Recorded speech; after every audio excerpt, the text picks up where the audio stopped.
You might want to take your notes off the top of the microphone. Y'all don't want this. Y'all have to help me a little bit. So I'm not doing this.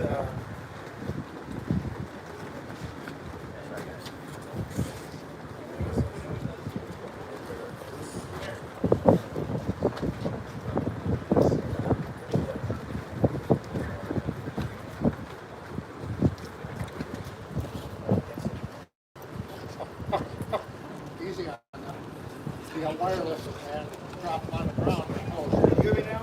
Better? No, I heard you fine before on the microphone. Yeah, you're fine.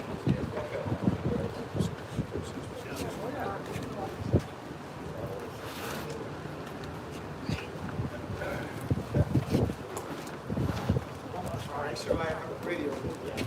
Excuse me. Hold on. Oh, yay. This will help for me. Perfect. Oh, great. Improvise.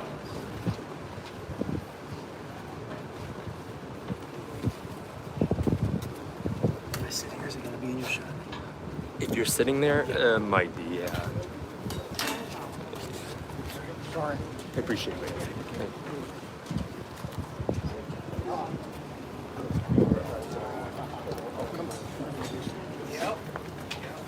Oh, ma'am.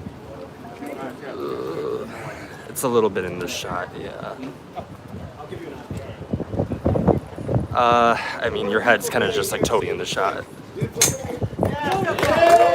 I appreciate it. Mr. Christos, both of these, I hope I got your name right. You all this beautiful facility.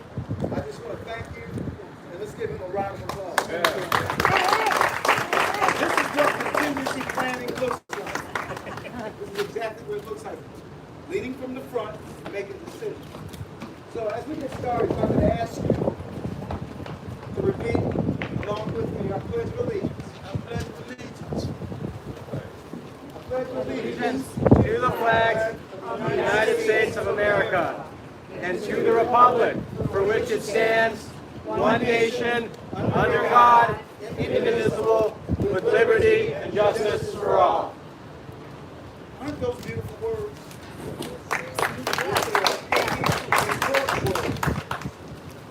Words that should inspire every Michigander and every American. Liberty and justice for all.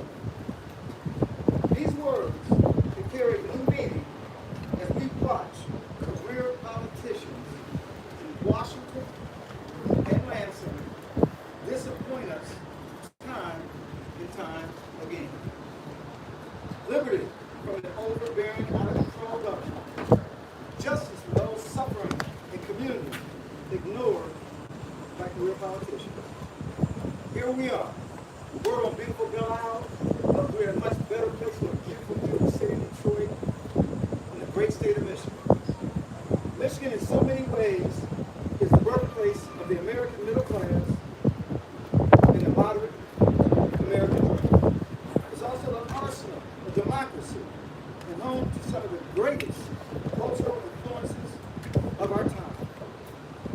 Michigan is the birthplace of the idea that people from modest beginnings can earn their way to a good standard of living through hard work. Working hard used to grant freedom. It led to buying a home, owning a car, having enough money to raise a family, and enjoy some downtime on the weekends. Unfortunately, this promise, an American dream, seems so unattainable to so many today. And that's the problem. And we have a leadership vacuum that only serves to feed the promise. I say, no more. Repeat after me. No more. No more! Yes, we all must continue to say no more. As I have traveled through my hometown of Detroit, I began to reflect on the early days of my journey that led me to where I am today. I visited the house where I grew up, where so much of what makes me the man I am today originated from my father, a veteran of the U.S. Army, taught me the value of hard work and how to fight for freedom. I visited my school, Cass Technical High, where I received a good education and the discipline I needed to succeed. I visited Stellantis, formerly FCA, automobile manufacturer, then Chrysler. My first job, I would say within days of my graduation from high school. Then I stopped by the 10th precinct, the Detroit Police Department, where I first began my career as a young officer. I learned so much in those early days. And then I visited American Belle Isle. We all know it, an iconic eatery that represents the great city of Detroit. And my trip across the city wasn't some token visit. I served as chief of police for the city of Detroit for the past 8 years. I know this town, its streets, its people. I grew up here, started my career here, and now I'm back to serve yet again. Then I worked in other cities across America, in 3 where I was blessed to have served as police chief. I gained a greater perspective, and when I returned home to Detroit to lead the department, it was important as a servant leader to build trust with those I served with, and to build trust with those I served with. You know, as a police officer, you see people in moments of great joy, but you sometimes see people with remorse. I've been in rooms with all sorts of people. Community leaders, business leaders, yes, activists, and politicians. You learn a lot about people, problem solving, and why it's always important to do the right thing and lead from the front. And yes, I've led from the front. I never asked an officer or a member of my department to do something I myself wouldn't do. All of those experiences shaped me into the man I am today. Yes, I am a political outsider, but I am a proven leader who refuses to be boxed in by the color of my skin or partisan affiliation.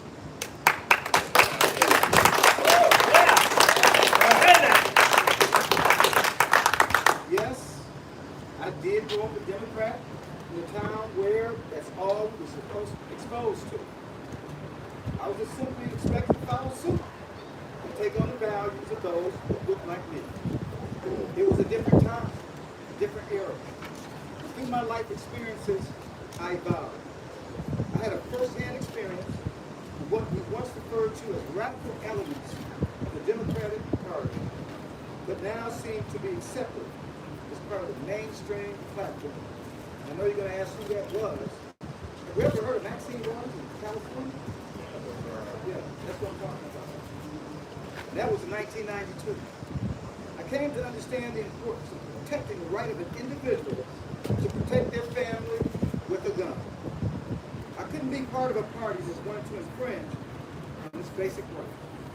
I understand the importance of relying on oneself to get a good education and giving parents more options for their children.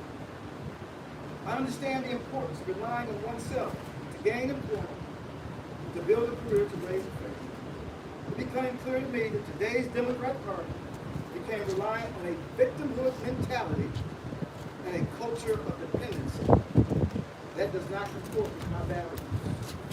An inconsistent, incompetent response to the pandemic, as so many politicians, just further highlights the need for new leadership. Governor Whitmer and so many others are in a position of influence. Yes, I use the term position of influence instead of leader deliberately. Let me say it again. A position of influence. We will all agree with that.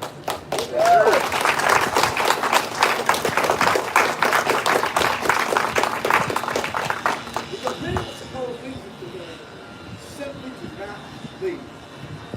So much of Michigan is struggling. Small businesses have been shut down and can't find employees. Not because of the pandemic, but because of the failed response to the pandemic.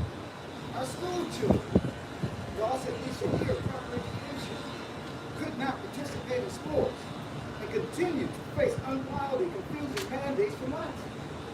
Not because of the pandemic, but because of the failed response to the pandemic. With a potential situation inside nursing homes, where countless parents and grandparents may have died, not because of the pandemic, but because of failed response to the pandemic. Law enforcement became the focus of intense attacks and a false narrative promoted by the far left, some in the middle, and some in the media. Drug and alcohol abuse are on the rise. Depression is up, and a record number of people think we're on the wrong track. And our governor has been more focused on political science rather than actual science from the beginning. The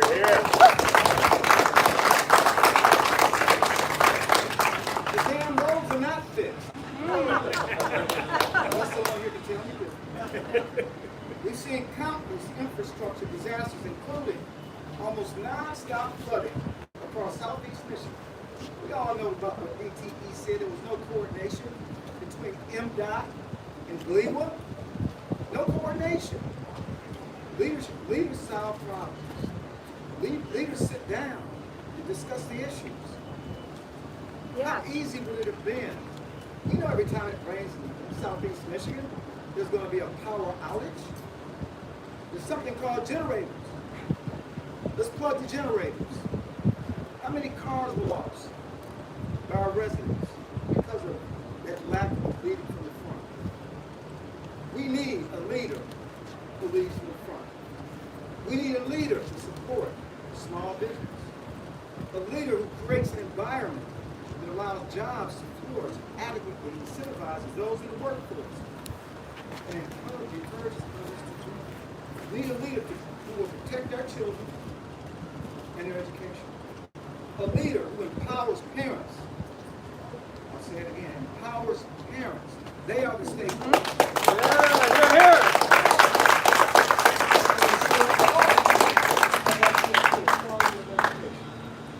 We need a leader who will implement policies that protect the most vulnerable in COVID-19, that doesn't destroy the lives of migrants so many. We need a leader who will not, who will defend law enforcement, not defund them. Not defund them. And let's be reminded, Governor Whitmer in 2020 made the statement that she embraced the spirit of defunding the police. What does that mean? Embrace the spirit of defunding the police. We need a leader who will give our people a hand up, not a hand out. A leader who will lead Michigan to a better future. We all know that many politicians are all talk and no action. We are about action. We've already started working with law enforcement across the state and our legislators on an effort called LEADS, which stands for Law Enforcement Action Driving Success, to pass new funding and laws to strengthen law enforcement. We will work with educators and parents through our Learn initiative that's still under development, which stands for Leading Education Reform Now, to improve educational opportunities for our children. I became a public servant more than 4 decades ago, right here in the streets of Detroit. Yes, at times it was tough. There's a lot going on, even going as far back as the 60s, we know. We still have tough times today, but we are Michiganders. We've seen tough times before, but we will persevere once again by protecting liberty, by implementing justice, and yes, by leading in the front. My name is James Craig, and I'm running to be your governor.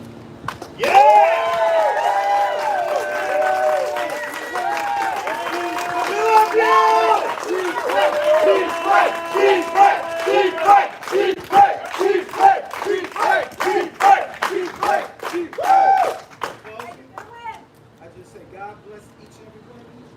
God bless our troops. God bless our police officers. God bless the United States. God bless Michigan. Thank you.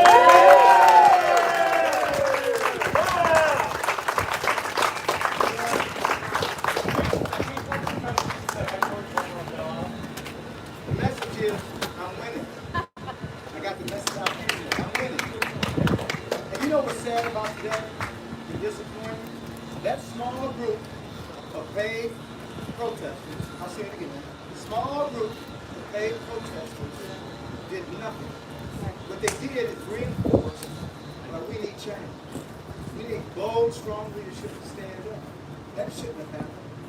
I know that group. I was around that group all last year.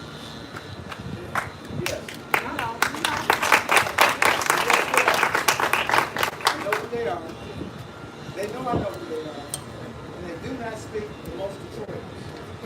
They just don't. They don't speak for Detroiters in vulnerable neighborhoods. They want to defund it. So, we're winning. Brent, can you put the rest of your position regarding the election integrity? President Biden will free and fair election commission. First of all, I'm not seeing an investigation that shows that although I will say that there are many Michiganders, many across our country, that feel the problem. We should listen to those folks. I know in the great state of Arizona, we're doing a forensic audit. Let's see what that audit shows us. But I do believe in election integrity for all Democrats and Republicans. And I think it's very appropriate that when you go to a poll, you should show ID. In fact, when I recently voted, the last election here in the city of Detroit, the first thing that happened here when I walked in the doors, so we know who you are. Chief Craig, I didn't see your ID. And I thank you. It's not a lot to ask for. And that's certainly not voter suppression. But from where you sit today, do you believe the election was fair? I just answered the question. I'm not sure what you And answered. well, what I said is, I haven't seen the investigation until the election was over. I know that there'll be a number of lawsuits filed that are of course. But I do agree, many Michiganders who have concern. And so one way to reduce the concern, because we believe that the integrity of the election for both Republicans and Democrats, yes, we should have an ID. You'll be running in the August primary. Do you believe that that election will be full of integrity? I'm optimistic, praying, I'm confident that it will be. I know many will be watching, and as they should be. What do you have to say to the Detroiters? What do you have to say to the Detroiters here, minorities who may not support you right now? I gotta tell you something. Over the weeks of listening, I believe more Detroiters support me than many don't. I'll tell you what. I was branded here in Detroit. I served 8 years as a police chief. By all accounts, the community was happy, supportive. You know why? Because they believed in leadership. They certainly believed in transparency. And they knew I would support the men and women who serve, but I would also hold the men and women who violate the law, reach out to the office of power. That's what they know about this chief. That's what I bring to the state of Michigan. So, to your question, I think there are going to be a lot of surprises here in the city of Detroit. They know I love this city, I'm born in this city, and I still live in this city. I'm in Detroit. Who paid the protesters? Detroit. Who paid the protesters? I don't know, but I gotta believe. Well, then how do you know? I feel good. I feel like they were paid. I feel like they were paid. I don't have any hard evidence, but I feel like they were paid. Is that how you operate as an officer then? You don't have any hard evidence, but I don't have any hard evidence. Admittedly, I don't. I think last year, candidly, when we saw what was going around our country, 2020, that was a coordinated, orchestrated effort to undermine local governments across our nation. I saw it. I was relentless in watching what was going on. So if you think that I could sit here and this was just done in a vacuum, no, I believe they were paid. I absolutely believe that. Do I have hard evidence? I've never conducted an investigation. But I gotta tell you, I just wish someone would take a hard look at how this could happen in our America today. How this could happen. You referenced infrastructure in your speech. What is your plan for improving infrastructure, fixing roads? Well, one, I can say that's one of my priorities. However, I do think our roads do need to be fixed. But when I look at travesty, cars being submerged and destroyed here in southeast Michigan, and I kept wondering, now, I'm not an expert, but I do know that if you lose electricity and you have a critical function, I know hospitals have what? Generators. Do we think our flooding experts from DTE. DTE experts said it best. Where's the coordination between MDOT and Great Lakes Water? No coordination. It's shameful.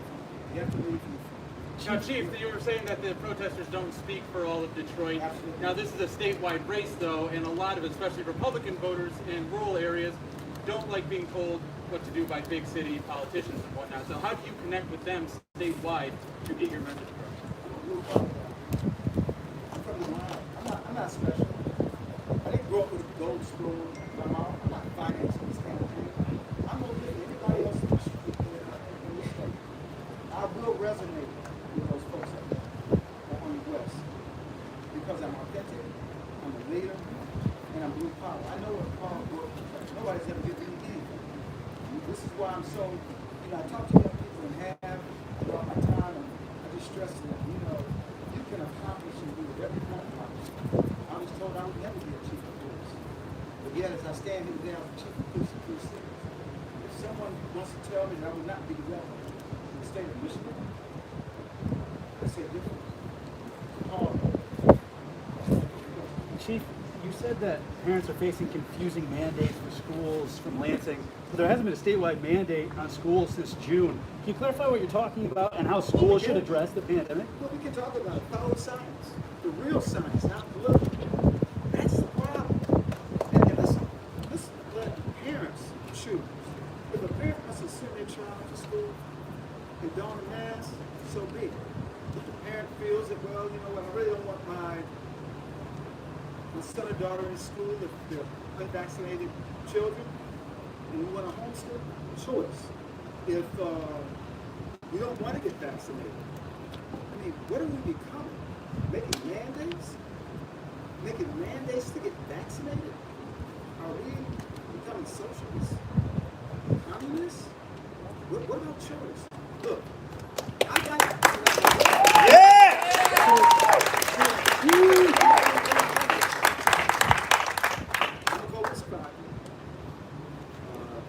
got the vaccine twice. There's so much conflicting information coming out of Washington from the so-called scientists. 1 minute wear the mask, another minute don't. You get vaccinated, you're okay. Now you're saying you got to get a booster because the first 2 shots are not going to work. And then what about national immunity? Look, I'm not a scientist, but see, one thing I would do very different. Instead of slamming businesses with unilateral decisions, how about we sit down, understand science, and talk to people? That's called leading from the front. Let me just say this. This is a small business. When I first arrived here in Detroit as a chief, I met with people that didn't like the police department. Local activists did not trust. A number of community members that did not trust. But I knew one thing I needed to do. One that we may not always agree. But we need to get in the room and work together on those things that we both believe in. And guess what? We did that. The evidence of it and how it works so effectively in 2020 happened. There's a reason why Detroit, a city that everybody expected there was going to be looting, burning, and rioting. It didn't happen for a couple of reasons. We have relationships with people who weren't always our friends. Those folks went down to deal with those who were focused on one thing, igniting the fire. I saw it firsthand, but also leadership. I was on the ground, protesters knew, and we certainly supported for weeks and days, mostly peaceful protesters. But we also know there were days where our officers were attacked, police cars were damaged, and we need to address that.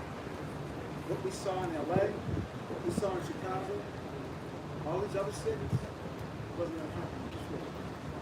And we were never going to retreat. Like many cities where you saw images of looting and burning, no presence of law enforcement. That didn't happen.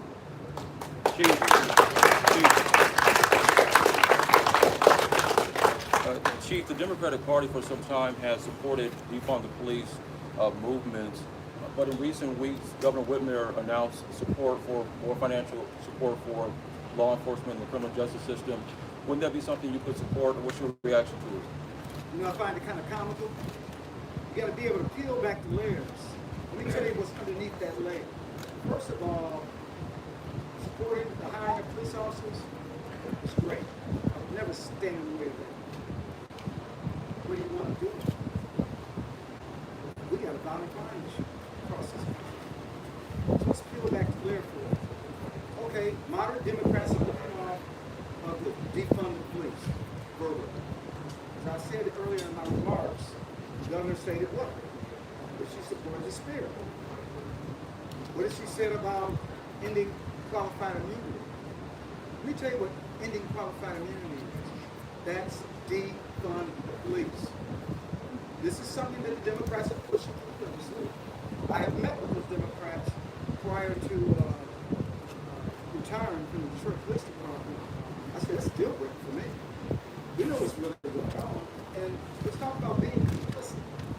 If a radical fraction of your party is talking about dismantling, reimagining, I'm not saying there's not need for reform.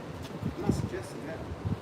However, what about the morale of the men and women who serve here? How do we hope to hire? Do you know there's a hiring problem today? Because candidly, many who are on the front line serving don't feel supported. I'm not talking about Detroit police officers. I was very fortunate. They knew this chief would stand up and support the men and women. And I did that. But I also know, I know you know this, I've also held those accountable across the line. It doesn't represent what that's important. I'll take one more question. Is law enforcement your top issue that's centering your campaign? And have you seen any polling that indicates that's the top issue Michiganders are looking for in your gubernatorial candidate? That's a great question. I would say that it's not top of my campaign. In fact, I talk a lot about law enforcement because I spent 44 years, but I don't want you to feel like I'm in a little box and that's all I know. But I do know leadership works. Those things, my experience for all these years, even dating back to Los Angeles, prepares me as a CEO of the state. Because when you talk about leadership, it ties in. You hear folks talk about, well, we want to unify. Well, how are you going to unify when you're not talking to the other party? You don't have a relationship with the other party. That's not unification. Look, we know there are things that we can agree on and things that we won't agree on. How about small businesses? That's a big deal.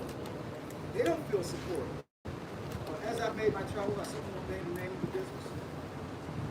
And this is the one thing that stood out for me. Pretty good sized business.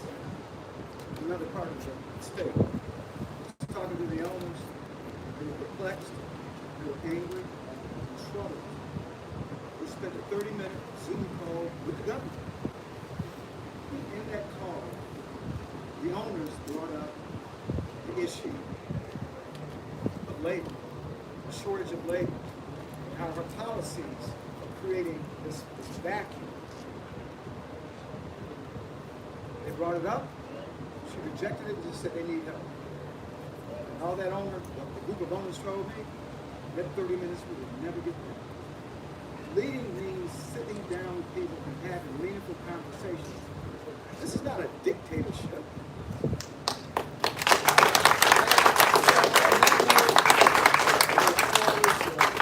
Thank you for your patience today. Certainly,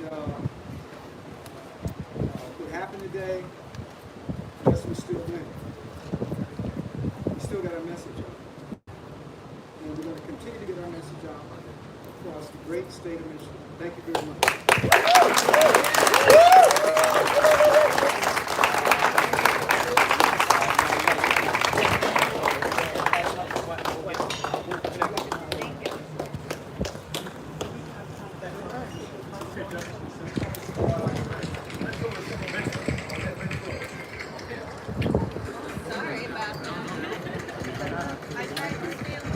That's what I want. That's it.